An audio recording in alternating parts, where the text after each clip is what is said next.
nínú àwọn ahammul ibadat fi awakhir shahri Ramadan, àwọn ìjọsìn tí ó pàtàkì nínú tí a máa fi ń sin lọ nígbàtí Ramadan bá ń parí lọ báyìí. min ahammiha, nínú ẹ̀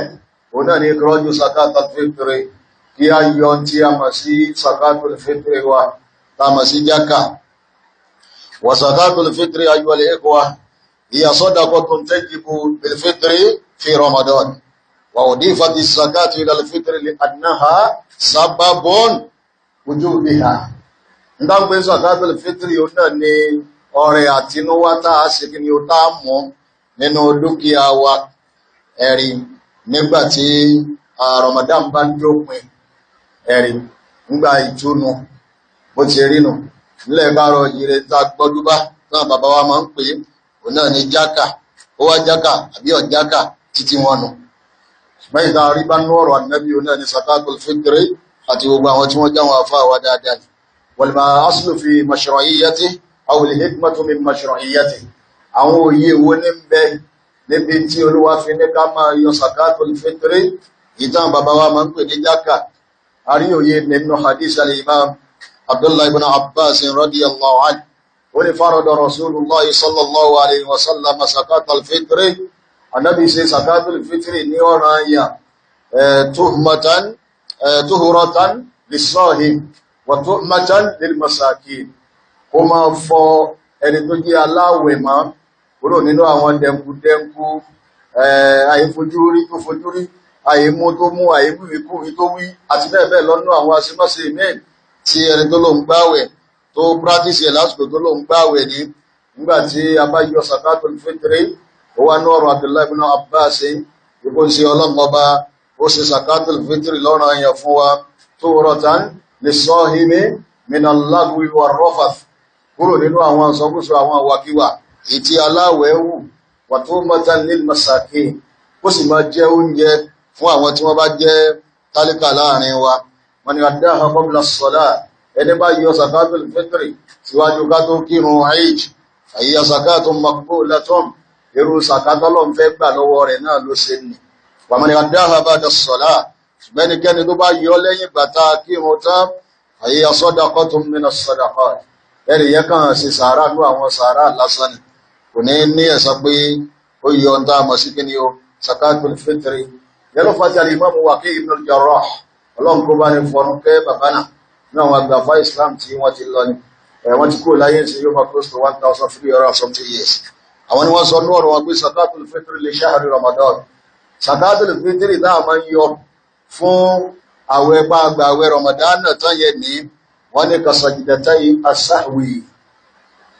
ó dàbí sùjúdù sáwí náà máa ń ṣe nígbà èèyàn bá gbàgbé kankan lórí ìrun ni. Tajburu nuqsana as-salah kama yajburu sujudu nuqsana madha,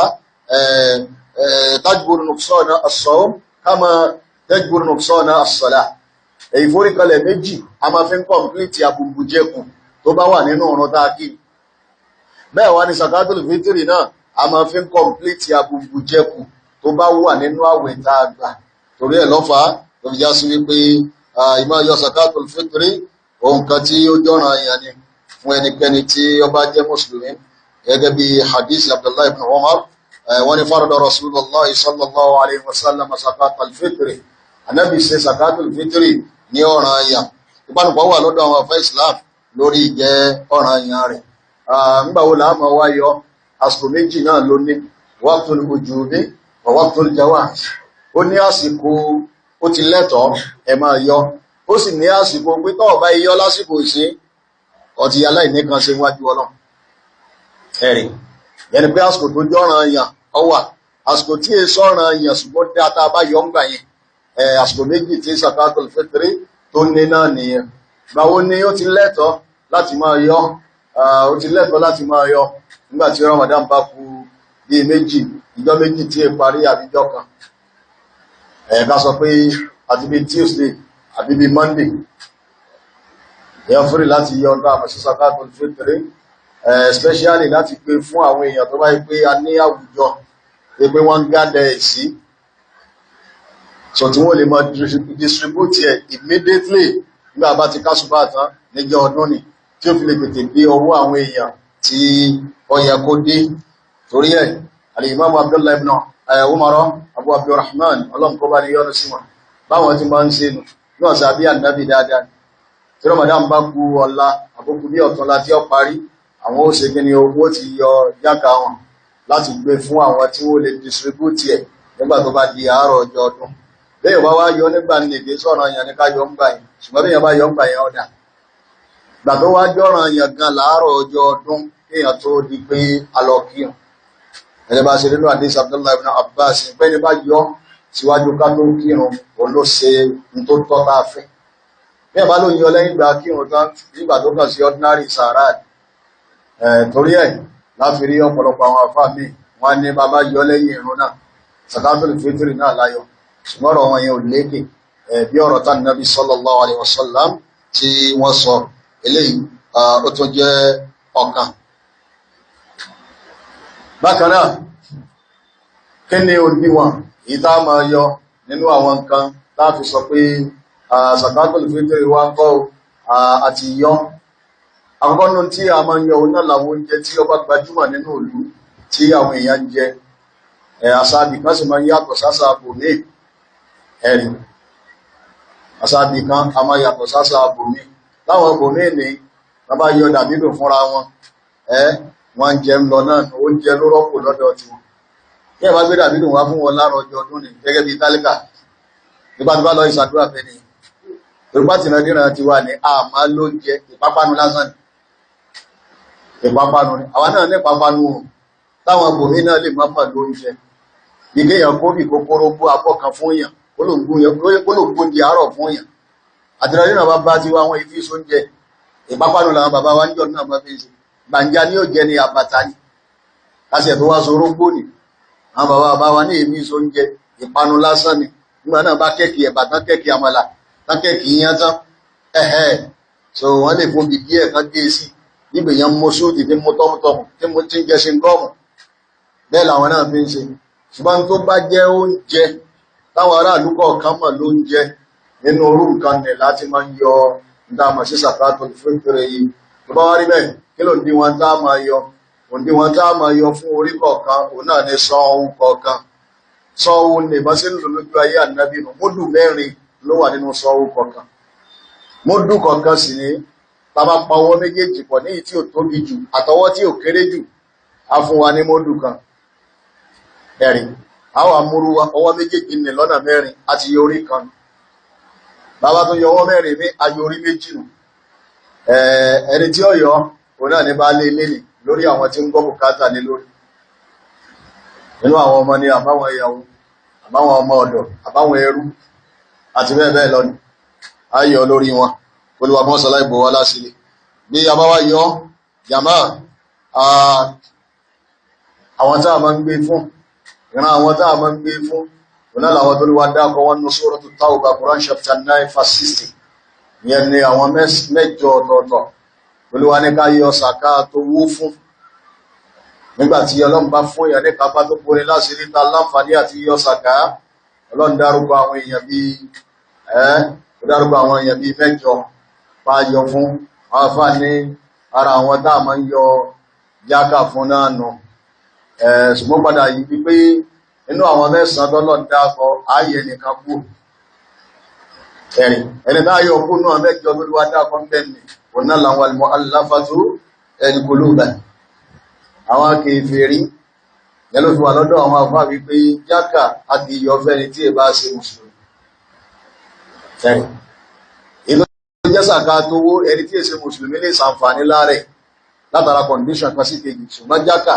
ó wà special fáwọn tí wọ́n jẹ́ kí ni o fuqara'ul muslimin àwọn tí wọ́n jẹ́ kí ni aláìní inú àwọn mùsùlùmí Olúwa kó mọ́sálá ìbò wá láti ẹ̀rì bá ṣe máa ṣe kí ni o àwọn táà máa yọ ọ́ fún nù ẹ̀rì àwọn táà máa yọ ọ́ fún eléyìí òun náà ni jákà wa ni àgbìyànjú látara bóò láṣe rí yọ ní rọrùn tí ó di pé yóò dé ìkápá àwọn tí ó lẹ́tọ̀ọ́ sí ká fún síwájú kí á tó lè kírun Eid láàárọ̀ ọjọ́ ọdún ni Olúwa kó mọ́sálá ìṣe ní rọrùn fún wa àìwá fi owó yọ gẹ́gẹ́ bí tí a máa gbọ́ lọ́dọ̀ apá kan nínú àwọn tí wọ́n jẹ́ ọmọ ìyá wa ó yẹ jásí pé alẹ́ nínú àwọn àfáà jọ́njọ́n tí wọ́n sọ ṣùgbọ́n wọn ò tà nígbà tó bá ti tako tànàbì tànàbì bá tako tiwọn tànàbì látẹ̀lé báwọn bá tako tànàbì náà látún tẹ̀lé torí ẹ̀ kò bá mu kọ́rọ̀ àfáà kan tako tànàbì àfáà yẹn lè ní excuse ó mọ́ jí ìyàwó wájú ọlọ́ ṣùgbọ́n àwọn ò ní tẹ̀lé tiẹ̀ oúnjẹ lànàbì ní ká fi yọ ẹni a bá fún lóúnjẹ ní tó bá ní òun ní bùkátà sóúnjẹ kágbé fún wájú alẹ́ ìgbé fẹ́nu yí ẹsẹ̀ tálíkà máa ń tiẹ̀ bó ti yẹnu ṣọ̀gbọ̀n nílé ká kọ́ ń fà tiẹ̀ sówó kàmàlà ń fáwọn èèyàn lówó ọba tó ṣe ní ká fún oúnjẹ yọ ó yé ọlọ́run ó sì yóò sí ọlọ́run tọ́lọ́run ọba fi iṣẹ́ yẹn rán kò sọ wípé ẹ yí padà sọwọ́ ni torí ẹ oúnjẹ táwọn olóyìn gan owó lò náà ó tẹ̀ yá pé tó bá dóúnjẹ síwájú èèyàn rẹpẹtẹ ni gẹ́gẹ́ bí tálíkà ni ló sì mọ̀ fún òun olówó lọ́wọ́ tó lè tanú ẹ̀ bí ò lè tanú ẹ̀ adú àwọn àfáà tí ó ní kó mọ́ta mẹ́ ṣùgbọ́n kò sọ̀rọ̀ mẹ́ ó lè ta tó ló sì kọ̀ǹfàtì ẹ̀ sówó nì nígbà tí fún ó kẹjà sí pé tálíkà tí ò lè yọ jákà ibi wọn bá ti dá jákà jọ sọ́dọ̀ ti ẹ̀ ọ̀ràn yẹn ni kó náà yọ tara ẹ̀ ńbẹ̀ àtàwọn tí máa ń bẹ lábẹ́ ti ẹ̀ náà ìjọba wá sẹ́kù torí pé òkè lẹ́mọ̀ kó sílé ìwé rẹpẹtẹ yìí mélòó ni ó jẹ́ nínú eléyìí mo sì nídìí owó òun ló ní property ẹ̀ ni ó lè tánú ẹ̀ fún ìsọ́ di owó fún rẹ̀ nígbà pẹran lé yàtà ẹran fún yẹn tó jẹ́ tálíkà ni òun rí ọ́ntálíkà wọn á fún ilé náà rí ọ́ntálíkà wọn rẹ̀ fún ẹran wá pọ̀ rẹpẹtẹ ó lè sọ́la rẹ̀ lápàtà níjọ́ kejì ọgbọ́ wájú ìtàrí rẹ̀ bọ́ wọn sá ẹran ni àníwòlẹ̀ wá bẹ̀rẹ̀ yìí àánú ọlọ́run náà ni